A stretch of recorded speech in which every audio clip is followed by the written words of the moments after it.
Thank you for tuning into another episode of Texas Street Stories, where we talk about what happens on these Texas streets.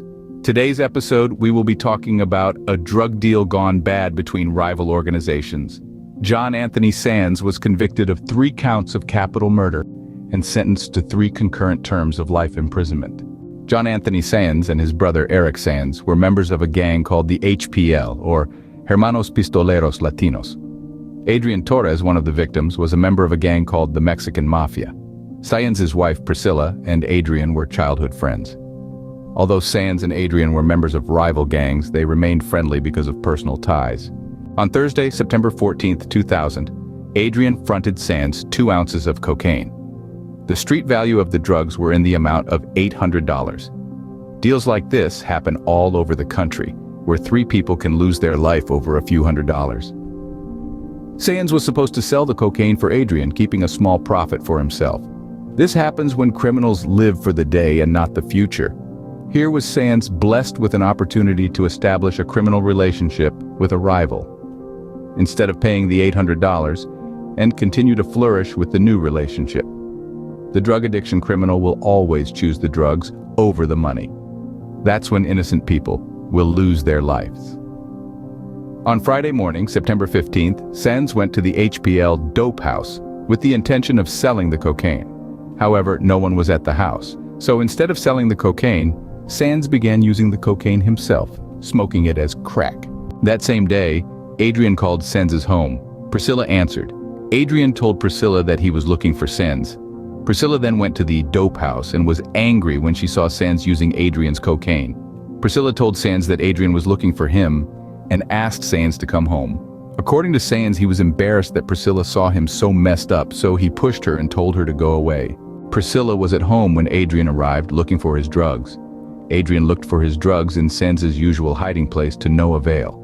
Because she was angry with Sands, Priscilla told Adrian that Sands was using the drugs.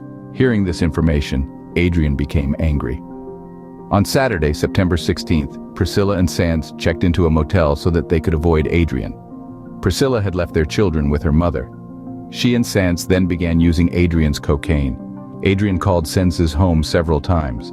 Jackie, Sands' niece, answered the phone, telling Adrian that she did not know where Sands was. That night, Adrian went to Sands' house looking for Sands. Jackie, accompanied by her boyfriend Omar, answered the door, again explaining to Adrian that she did not know where her uncle was. Adrian then asked Jackie if she knew that Sands owed him some stuff. Jackie said that she did not. With Omar standing next to Jackie, Adrian said to Jackie, "Look, Jackie, you know I'm one. You know Anthony's Pistolero. If that's the way he's going to handle it, I'm going to come tomorrow." According to Sands' written statement, he considered this statement by Adrian as a threat to his family. He believed that Adrian had told Jackie that he was going to be back and he was going to bring all of his carnales with him. This scared Jackie, and it made me Sands so mad when she told me about it that I wanted to kill Adrian right then. Sands went home on Sunday morning. He knew that Adrian was supposed to come over around 1 p.m. Sands called his brother Eric and asked him to bring money to pay Adrian. Eric told Sands that he would be over. According to Sands, he was afraid that Adrian would arrive with many Mexican Mafia members. So when Eric did not show up, Sands called 2 HPL members, Miguel Fatboy Paredes and Greg Mac 11 Inches Alvarado. Fatboy and Mac 11 arrived with 2 shotguns and a handgun. Fatboy awaited Adrian's arrival in the garage while Mac 11 waited in the master bedroom. Jackie and her boyfriend Omar were in a smaller bedroom. Sands told them that if they heard arguing to stay in the room. Around 1 p.m., Adrian arrived at Sands' house. Adrian's friend Sean Kane was driving the car. Adrian's girlfriend Nellie Bravo was in the back seat of the car. Sands led Adrian into the house while the other 2 waited in the car.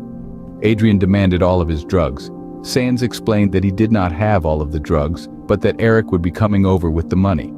Sands then told Adrian he should invite his friends in while they waited for Eric. Nellie and Sean came in and sat on the sofas in the living room. Adrian told Sands that Sands better pay him for his drugs and better not think about burning him because he was Mexican Mafia. Adrian said that he was not going to leave until he got all of his drugs back. Sands called Eric again but could not reach him. Adrian told Sands to just give him what Sands had right then. Sands handed Adrian a tied plastic bag with the cocaine in it. According to Sands, Adrian usually bit open the bag, However, this time, Adrian grabbed a knife to open the bag. Adrian then looked at Nellie and, according to Sands, gave Nellie some type of signal. Sands then claims to have seen a gun in Nellie's purse.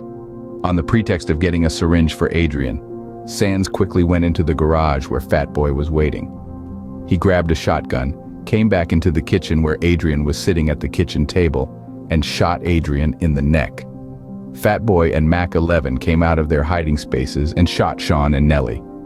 According to Jackie, who was in a bedroom of the home, she heard gunshots, and then a woman say, "No, Anthony, no," and then she heard more gunshots. Sands then called other HPL members to help him dispose of the bodies. They dumped the bodies in Frio County and then burned them. On his way back from disposing of the bodies, Sands stopped at Eric's house and told him all that had happened. Eric, who was a confidential informant, called Special Agent Darby Wheeler the day after the murders and told Wheeler everything. The indictment charged Sands with 3 counts of capital murder. The jury found Sands guilty of all 3 capital murders. The trial court entered a separate judgment for each count of capital murder, sentencing Sands to 3 concurrent terms of life imprisonment. Miguel Paredes, 32, was sentenced to death even though he was not the mastermind his prior crimes as a juvenile for murders he had assisted in for the gang. Greg Alvarado was sentenced to concurrent life sentences.